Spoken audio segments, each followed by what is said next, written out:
All right, good morning. I'm Rasel Parvej. I'm a research and extension soil fertility specialist who works for LSU AgCenter. So I work with the row crop soil fertility mostly and interpret soil test results. What fertilizer do you need to put out, what not, how much. That's basically I do all my research, but also for the home gardeners, I sometimes read the soil test reports and recommend something. Though I don't have a direct research experience on vegetables crops or horticultural crops, but I read somebody else's interpretations and try to help the producers. So anytime if you have me to look at your soil test reports, and I'll welcome that, and please send in my way. I'll try to help. So basically, the soil, what soil does actually for us, that's very important to know, because all of our fertilizer recommendation is based on soil test. So how much we have in the soil and how much plants need. So take that value, subtract it, and put the rest of them. But it's very easy math, but honestly, practically is not that easy math. But I would love to have that type of easy math. So how much does the soil have, how much plant needs, and just fill the gap. So that's why the soil sampling and testing and how you interpret the numbers is very important. So you can have a very good analysis of your soil, then very good interpretation of your soil, but if you don't take your soil sample correctly, everything messed up. All right, so let's look at the soil sampling. So you can take your soil sample by any method. There is no like hard and fast rules. But for the row crop, people use probes like this probe. But for the gardeners, they sometimes use some kind of scooping. But the point is, it doesn't matter what you use. The point is, the most important thing is, I don't know, it's not going to show, the soil depth. So what's depth you need to take your sample? If you take top 2 inch versus 4 inch versus top 6 inch or a foot depth, your analysis would be different. So the thing is, the nutrient, some nutrient doesn't move down to the soil profile. Some nutrient does. But most of the nutrient stays on the topsoil. So for example, we recommend 0 to 6 inch sample because all of our recommendation is developed on that depth. So if you take in 0 to 4 inch depth instead of 0 to 6, so you will ended up having more nutrient in your soil. So if you send me that report, then I would say, okay, his soil is adequate enough to grow his crop, so there is no need for fertilization. But practically, your soil is deficient because I assume you took 0 to 6 inch depth. But if you take a higher depth, the number would be lower because nutrient again saturated on the top soil. It doesn't move that way. So if you take a higher depth, you will have a low number. Then I would assume you are deficient, so you need to put out a bunch of fertilizer. That's a waste of money. So sampling depth is more important, the first important steps that we need to follow. The second thing is soil moisture, but everybody kind of get that because if it is too moist, you cannot take the sample. If it is too hard, you cannot take the sample. So it's kind of people gets easily like what's the ideal condition to take the soil sample. But don't just scoop a really moist soil and You send don't it need to mud, the huh? yeah, send it to the lab. So that's another thing. Soil drying, actually when you take the soil sample dry in the air, kind of lay on the paper of like piece of paper, put on a table and dry it down before you send it to the lab. Then soil lab, soil testing lab is another important because there are private lab, we have LSU lab, there are other university lab. So the choosing lab is very important. I know most of the gardeners send their sample to our LSU lab. That's the box they use. That's good because we develop the recommendation that based on the research conducted in Louisiana with the Louisiana soil, that would be ideal place to send. But if you send the other lab, there are a lot more complexity that you need to assure first, like that's what you are looking for, because that lab may done so many things for you, but may not help you. So I will talk about little bit. Then the asking the what test you need, we call it routine analysis. That means I will show you the list, what's the routine analysis content, like what's the content of the routine analysis. So that's you need to ask for, because if you don't ask for, they will put bunch of things and cost more. And probably you're not looking for. So this is the one photograph, you can see that's what I was talking about. That's a 2 feet depth soil. You see 0 to 6 inch, the potassium concentration is 79 ppm parts per million. Then 6 to 12 inch is 89 ppm, is going up. And potassium is 12 to 18 inch is 133. And 18 to 24 inch is 164. This is a sandy soil where potassium is really least. But if it is a clay soil, that pattern would not be like that. So again, so the focus I'm trying to say, our recommendation develop only top 6 inch soil depth. So we need to keep that in mind because the concentration is. I have a question. So like, and I just want you to touch on a little bit really. Like if you're growing peppers, tomatoes, stuff like that, and you're really growing really shallow versus planting corn, which, you know, has a large taproot, what do you say you recommend for taking soil depth samples? It still is 0 to 6 inch unless some other scientist or horticulturist develop based on 0 to 3 inch or 0 to 4 inch, because if they don't develop, I cannot interpret. I got you. Like your blood sugar is easy. Somebody develop whether at certain percent you are diabetic or not, right? If you under that point, you are good. You go over that point, you are diabetic. So somebody has to develop 0 to 4 inch depth recommendation, needs to do the research on it. I understand what you're saying. Until that point, I can't interpret how you're gonna take that. Okay. Okay. So that's the typical LSU AgCenter report. So when you see the report, what's the most important things we need to look at it? Soil test extraction, like what method we analyze the sample. That's called MELAC3 over here. I put it in there. So MELAC3, that's the extraction, but lab has MELAC1 extraction, MELAC3 modified Morgan, lots of extraction. But the recommendation, but our lab only use MELAC3, that's a good thing, so there is no confusion. We don't need to ask for it. But some private lab use MELAC1 or MELAC3, modified Morgan. Also, lots of different extraction, and each extraction extract different amount of nutrient. So interpretation would change. So MELAC3, we need to make sure it's a MELAC3. If we send the sample to a private lab, we need to ask for MELAC3 extraction. Okay, the second important thing in the soil test report, actually the most important in the soil properties is the pH. I will go through that thing, why pH is so important.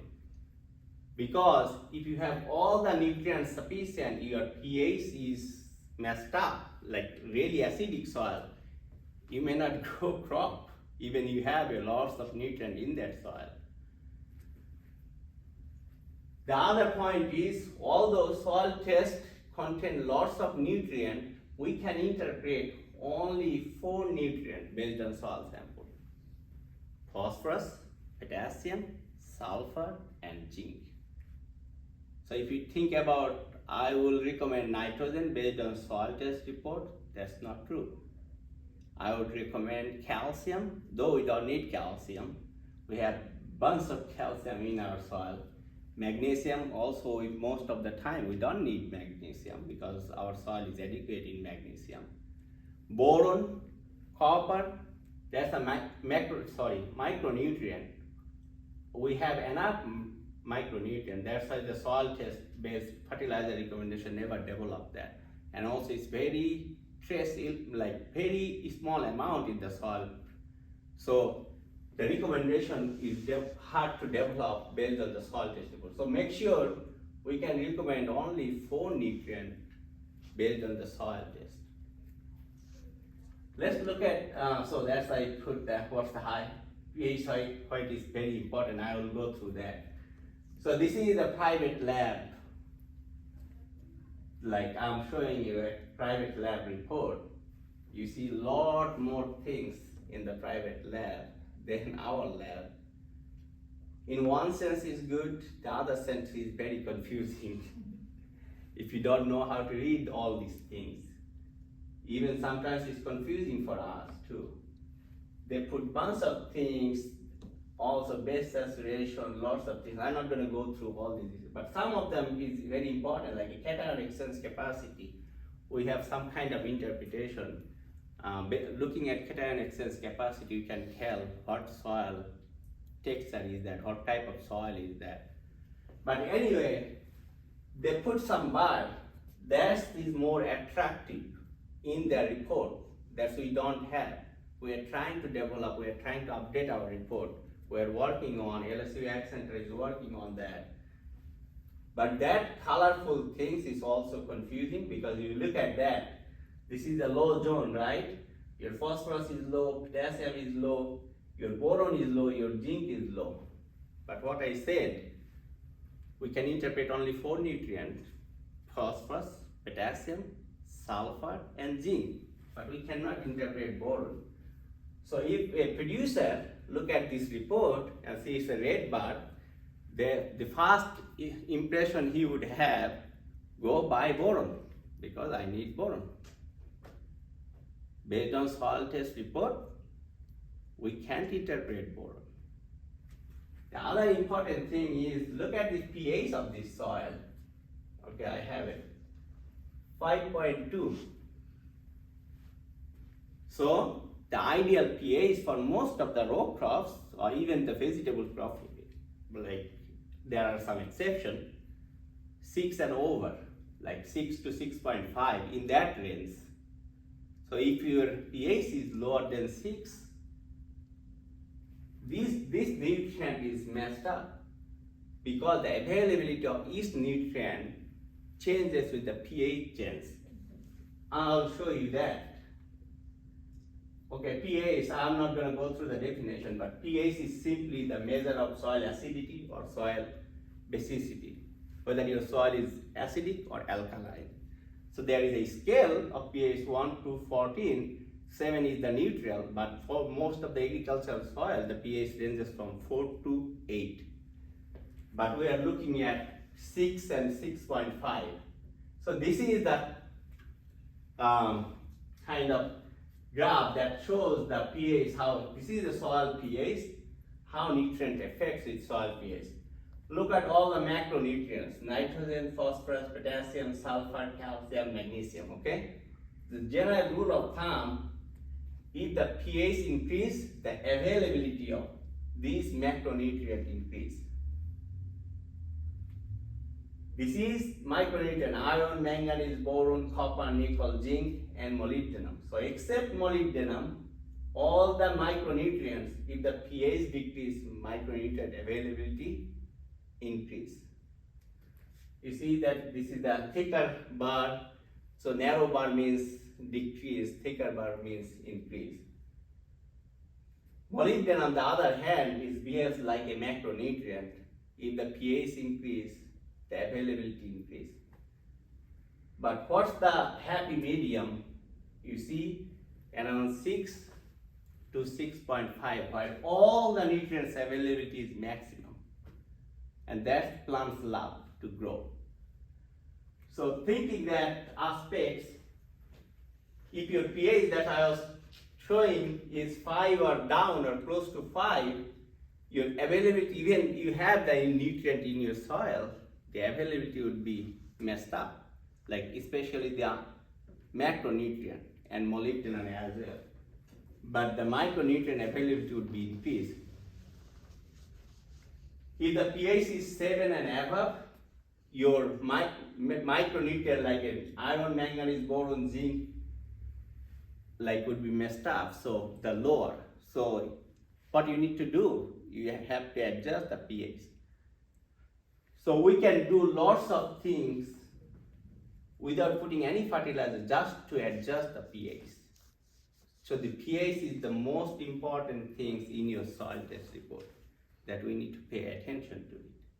If you get the pH right, then we can play with this nutrient better.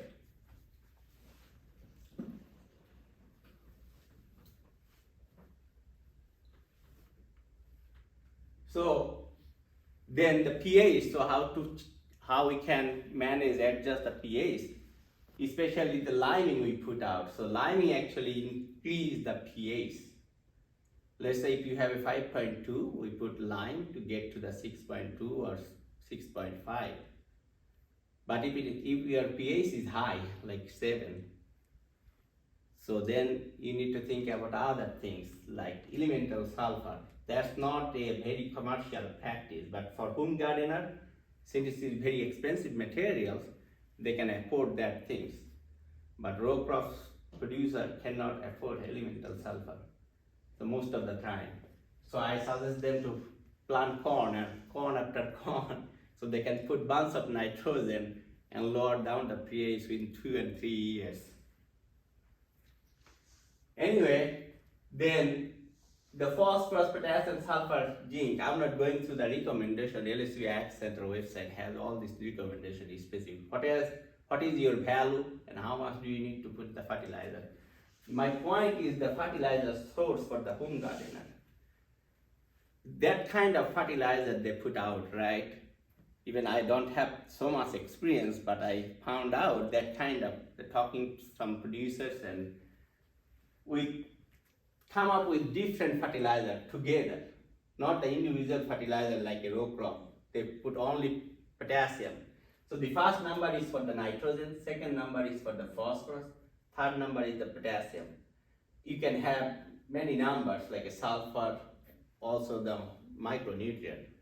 My point is, it's a good fertilizer, has everything that you need. Let's think about your soil test. Your soil has high potassium, probably only the phosphorus you need. If you put out this fertilizer, you're wasting money for the potassium that you don't need. So you could buy individual phosphorus that would be cheaper, a lot cheaper. Like you could go anywhere, Simplot, Helena, somewhere like what is called Greenpoint, Ag, individual fertilizer, and put it there rather than buying that combined fertilizer. Even you don't need that. That's my point is. But most of the home gardeners probably do that. Yeah, they because it's come with a bag. Yeah, you just buy a big bag and you have it for a few years. So that's, it could be that bag expensive, very expensive, because I know that Tractor Supply has those type of bags, and each bag costs a lot.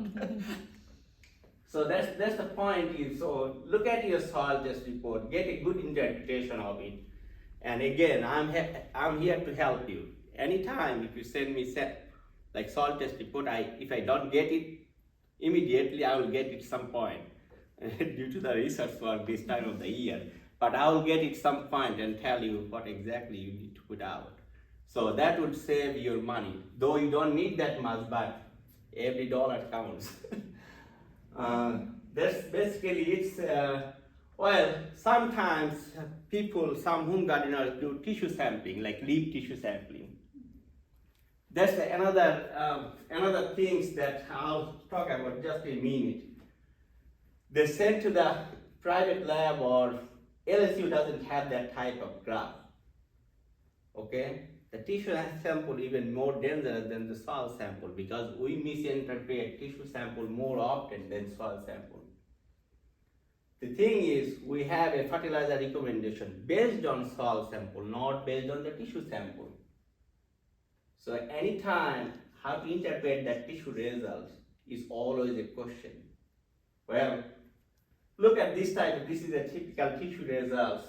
Look at zinc is kind of on the low, nitrogen is low, but whenever one producer, even if I don't know this stuff, whenever I see this type of graph, I say I need this, this and this, I can pick up the red.